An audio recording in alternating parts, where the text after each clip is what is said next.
ഡോക്ടറിലെ തുടരുന്നു.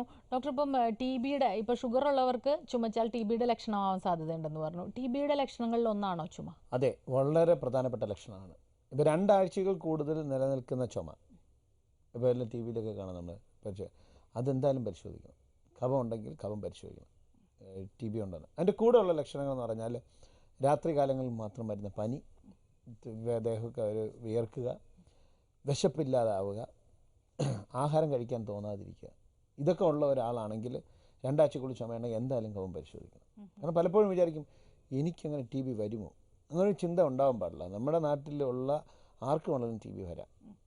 കാരണം അതിന് പ്രായഭേദമന്യേ സമൂഹത്തിൻ്റെ സ്ഥിതി, കാശുള്ളവർക്കും കാശില്ലാത്തവർക്കും ഡോക്ടറിനോ IAS ഓഫീസറിനോ ആർക്ക് വേണമെങ്കിലും ട്യൂബർക്കുലോസിസ് വരാം.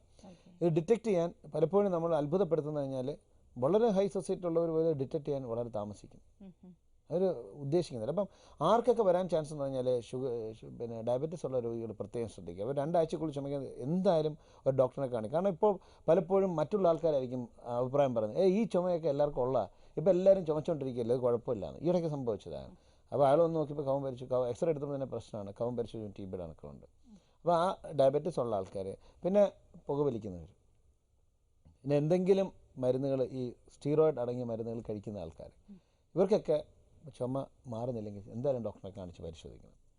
മറ്റൊരു കോളിലേക്ക് പോകാം doctor. Hello hello hello, doctor live ആണ്, സംസാരിച്ചോളൂ. ചോദിച്ചോളൂ. ഹലോ സാർ, നമസ്കാരം. നമസ്കാരം. എൻ്റെ പേര് ഷമീർ എന്നാണ്, ഞാൻ സൗദിയിൽ നിന്ന് വിളിക്കുന്നു. ഷമീർ, ചോദിച്ചോളൂ.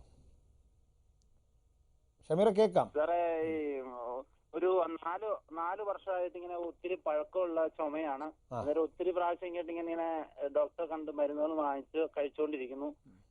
2-3 പ്രാവശ്യം ഡോക്ടറെ കണ്ടപ്പോൾ ഡോക്ടർ പറയുന്നത് അത് ഈ നിങ്ങളുടെ വീടിന്റെ അടുത്തുള്ള ഒരു അലർജിയുടെ വല്ല ബുദ്ധിമുട്ടായിരിക്കും, വല്ല അല്ലാണ്ട് വേറെ കുഴപ്പങ്ങളൊന്നും കാണുന്നില്ല, ബ്ലഡും കഫവും എല്ലാം ചെക്ക് ചെയ്തതാണ്.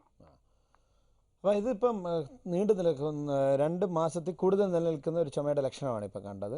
അപ്പോൾ ഈ ഷമീറിനുള്ള പ്രശ്നം 4 വർഷമായിട്ട് ഇതേ ചുമയുണ്ട്, ബാക്കി ടെസ്റ്റൊക്കെ കുഴപ്പമില്ലെങ്കിൽ ഇത് മിക്കവാറും ആസ്മയുടെ ലക്ഷണമാണ്. ആസ്മ തന്നെ ആയിരിക്കും, 90% ആസ്മയുടെ ലക്ഷണമാണ്. അവർക്കാണ് സ്ഥിരമായിട്ടുള്ള ചുമ ഉണ്ടാകുന്നത്.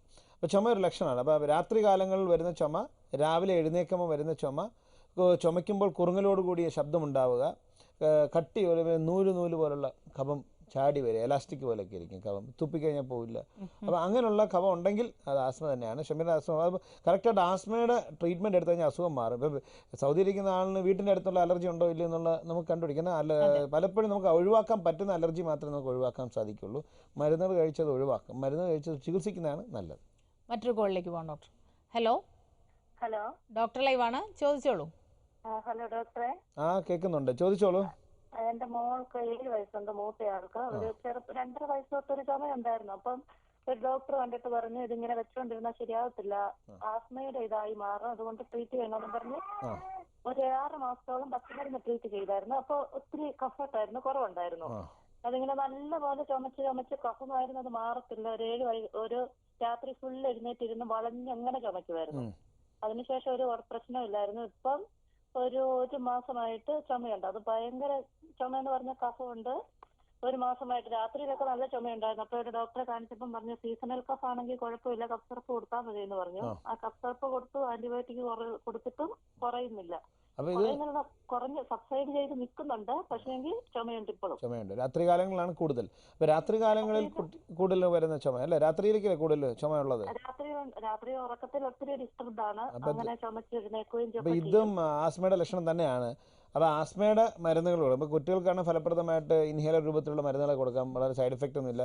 ചിലപ്പോൾ കുറച്ച് കാലം മാത്രം ഉപയോഗിച്ചാൽ മതിയായിരിക്കും, കണ്ടിന്യൂസ് ഉപയോഗിക്കേണ്ട ആവശ്യം കാണില്ല, കാരണം അത്രയ്ക്കുള്ള അസുഖമേ കാണുള്ളൂ. അപ്പോൾ അത് കറക്റ്റായിട്ട് ഉപയോഗിക്കുന്നതല്ല. ആൻറ്റിബയോട്ടിക്കുകൾക്ക് ഇതിൻ്റെ അകത്ത് വലിയ സ്ഥാനമില്ല. ഡോക്ടർ, മറ്റൊരു ഇടവേളയ്ക്ക് ശേഷം തിരികെ വരാം. ഡോക്ടർ ലൈവിൽ ഡോക്ടർ ലൈവ് തുടരുന്നു. ഡോക്ടർ, പുകവലിയും ചുമയായിട്ടുള്ള ബന്ധം എന്താണ്? പുകവലിയും ചുമയുമായി വളരെ അടുത്ത ബന്ധമാണ്. അപ്പോൾ പുകവലിക്കുന്ന ആൾക്കാർ ഇത് പുകവലിക്കുന്നുള്ള ചുമയാണ്, കാരണം അത് പുക ചെല്ലുമ്പോൾ അമിതമായിട്ട് കഫം പുറത്തേക്ക് ഉണ്ടാകും. പക്ഷേ ഈ പുകവലിക്കുന്ന ആൾക്കാർക്ക് ആദ്യത്തെ സ്റ്റേജ് നമ്മൾ ക്രോണിക് ബ്രോങ്കൈറ്റിസ് എന്ന് പറയും. ഇപ്പോൾ ക്രോണിക് ബ്രോങ്കൈറ്റിസ് എന്ന് പറയുന്ന ആ ഒരു സ്റ്റേജ് എന്ന് പറഞ്ഞു കഴിഞ്ഞാൽ ഒരാൾ ചുമയ്ക്കുക, കണ്ടിന്യൂസ് ചുമച്ചുകൊണ്ടിരിക്കുക. ഒരു വർഷത്തിൽ ഒരു 3 മാസമെങ്കിലും അയാൾക്ക് കഫത്തോടു കൂടിയോ അല്ലാതെയുള്ള ചുമ ഉണ്ടാവുന്നുണ്ടെങ്കിൽ അവർ ക്രോണിക് ബ്രോങ്കൈറ്റിസ് ആദ്യത്തെ സ്റ്റേജായി. COPD എന്ന് പറയുന്ന മാരകമായ അസുഖത്തിൻ്റെ ആദ്യത്തെ സ്റ്റേജാണത്. ആ സമയത്ത് അവർ പുകവലി നിർത്തിക്കഴിഞ്ഞാൽ അവർ രക്ഷപ്പെടും. അപ്പോൾ ഈ ചുമ മിക്കവാറും രാവിലെ എഴുന്നേൽക്കുമ്പോൾ ഇഷ്ടംപോലെ കഫം കാണും. അപ്പോൾ അവർ പറഞ്ഞാൽ ഇത് പുകവലിക്കുന്നതുകൊണ്ടാണ് കുഴപ്പമൊന്നുമില്ല. അങ്ങനെയല്ല. അപ്പോൾ ഈ ചുമയിൽ എപ്പോഴെങ്കിലും ഒരു വ്യത്യാസം വന്നാൽ ശ്രദ്ധിക്കുക. ഈ ചുമയ്ക്കകത്ത് എപ്പോഴും രക്തമയം ഉണ്ടെങ്കിൽ ശ്രദ്ധിക്കുക. കാരണം ഇത് ക്യാൻസറിൻ്റെ ലക്ഷണമാണ്. ഉദാഹരണത്തിന് കുടുംബത്തിൽ ആർക്കെങ്കിലും ക്യാൻസർ വന്നിട്ടുണ്ടെങ്കിൽ ആ കുടുംബത്തിൽ പിന്നെ ക്യാൻസർ വരാനുള്ള സാധ്യത വളരെ കൂടുതലാണ്. അങ്ങനെ ഒരു വ്യക്തി സിഗരറ്റും കൂടെ വലിക്കുകയാണെങ്കിൽ ആ സാധ്യത വളരെയധികം കൂടും. അപ്പോൾ അങ്ങനെയുള്ള ആൾ ചുമച്ച് രക്തം തുപ്പാണ്, ആ ചുമയിൽ വ്യത്യാസം ഉണ്ടെങ്കിൽ തീർച്ചയായും ഉടൻ തന്നെ ഡോക്ടറെ കാണിച്ചേക്കണം. കാരണം ശ്വാസകോശ അർബുദം വളരെ മാരകമായ അസുഖമാണ്. അത് കണ്ടുപിടിക്കാൻ വളരെ പാടാണ്. കാരണം വളരെ ലേറ്റായിട്ടാണ് നമുക്ക് രോഗീനെ കിട്ടുന്നത്. അപ്പോൾ ആ ഒരു കാര്യം വളരെ പ്രത്യേകത. പിന്നെ ഈ ഇടയ്ക്കായിട്ട് ഇപ്പോൾ മനസ്സിലാക്കിയിരിക്കുന്നത് ക്ഷയരോഗത്തിൻ്റെ ഒരു പ്രധാന കാരണം എന്ന് പറഞ്ഞാൽ പിന്നെ വരാനുള്ള ഒരു സാധ്യത കൂടുന്ന ഒരു റിസ്ക് ഫാക്ടർ സ്മോക്കിംഗ് എന്ന് പറഞ്ഞാൽ പുകവലിയായിട്ട് കാണിച്ചത്. അപ്പോൾ പുകവലിക്കാരൻ ചുമച്ച് കഴിഞ്ഞാൽ 2 കാര്യങ്ങളാണ്. ഒന്ന് TB ഉണ്ടോ എന്ന് നോക്കണം, ഒന്ന് ക്യാൻസർ ഉണ്ടോ. TB പൂർണ്ണമായും ചികിത്സ ഭേദമാക്കാൻ പറ്റുന്നതാണ്. ക്യാൻസർ ആദ്യമേ കണ്ടുപിടിച്ച് കഴിഞ്ഞാലും ചികിത്സയ്ക്ക് ഭേദമാക്കാം. അപ്പോൾ ഏറ്റവും നല്ല ഉപദേശം എന്ന് പറഞ്ഞാൽ പുകവലി നിർത്തുക. അത് നിർത്തി കഴിഞ്ഞാൽ പിന്നെ പ്രശ്നമില്ല. മറ്റൊരു കോളിലേക്ക് പോകാം ഡോക്ടർ. ഹലോ ഡോക്ടർ ലൈവാണ്, സംസാരിച്ചോളൂ. ചോദിച്ചോളൂ ഡോക്ടറോട്. കേൾക്കാം, ചോദിച്ചോളൂ. എനിക്ക് ആദ്യം മൈഗ്രെയിൻ ആണ് ഉണ്ടായിരുന്നത്. മൈഗ്രെയിൻ ആയിരുന്നു ആദ്യം കണ്ടത്. TV-യിൽ ശ്രദ്ധിക്കണ്ട, ചോദിച്ചോളൂ, ഇവിടെ കേൾക്കുന്നുണ്ട്. അതിന് മരുന്ന് കഴിച്ചപ്പോഴാണ് ചുമ വന്നത്. എത്ര നാളായിട്ടുണ്ട് ചുമ? 2 വർഷമായി. 2 വർഷമായിട്ട്. അപ്പോൾ ആരെങ്കിലും ഡോക്ടർമാരെ കാണിക്കണ്ടായോ? കാണിച്ചു, ജൂബിലിയിൽ കാണിച്ചു. അപ്പോൾ എന്ത് അഭിപ്രായം പറഞ്ഞു? ജൂബിലിയിൽ കാണിച്ചപ്പോ ഡോക്ടർ ഈ മരുന്നിന്റെ എഫക്ഷൻ അല്ല എന്നാണ് ആദ്യം പറഞ്ഞത്. പിന്നീട് പ്രതാപൻ ഡോക്ടറെ കാണിച്ചിട്ടുണ്ടായിരുന്നു, ചിറ്റൂര്, ഞങ്ങളുടെ അടുത്ത് തന്നെ. അപ്പൊ ആ ഡോക്ടർ നോക്കിയപ്പോ പറഞ്ഞു തൃശ്ശൂരിൽ നിന്ന് കഴിച്ച മരുന്നിന്റെ എഫക്ഷൻ ആണ് ഈ ചുമ വന്നതെന്നാണ് പറഞ്ഞത്. മരുന്നുകൾ കാരണം ചുമ ഉണ്ടാകാം, അത് ഞാൻ പ്രതിപാദിച്ചില്ല എൻ്റെ അകത്ത്. മരുന്നുകൾ ഈ പറയുന്ന ഈ സൈബീലിയം അങ്ങനെ ഈ തലവേദനയ്ക്കുണ്ടാകുന്ന ചുമയിൽ ചുമ വരാൻ ചാൻസ് ഇല്ല. പക്ഷെ വളരെ പ്രധാന ഒരു കാര്യം ഞാൻ വിട്ടുപോയി, നമുക്ക് സമയം കുറവായിരുന്നു. ഈ പ്രഷർ ഉള്ള രോഗികൾ, ബ്ലഡ് പ്രഷർ ഉള്ള രോഗികൾ കഴിക്കുന്ന മരുന്നുകൾ കൊണ്ട് ചുമ ഉണ്ടാകാം. അത് പ്രധാനമായിട്ടും ഈ ACE inhibitor, angiotensin 2 receptor antagonist അങ്ങനെ പേരുണ്ട്. അതിൻ്റെ സാധാരണ പേര് എനലാപ്രിൽ, ലിസിനോപ്രിൽ, പ്രിൽ എന്ന് പറഞ്ഞ സാധാരണ അവസാനം വരും. അതുപോലെ ലൊസാർട്ടൻ, സാർട്ടൻ ലാസ്റ്റിൽ. ഈ മരുന്ന്, ഈ ഗ്രൂപ്പുകളിലുള്ള മരുന്നുകളുള്ള ആൾക്കാർ ചുമയ്ക്കുവാണെങ്കിൽ മിക്കവാറും അവർക്ക് ഈ മരുന്ന് കൊണ്ട് തന്നെ ആയിരിക്കും. എന്തൊക്കെ പരിശോധന ചെയ്താലും കണ്ടുപിടിക്കാൻ പറ്റില്ല.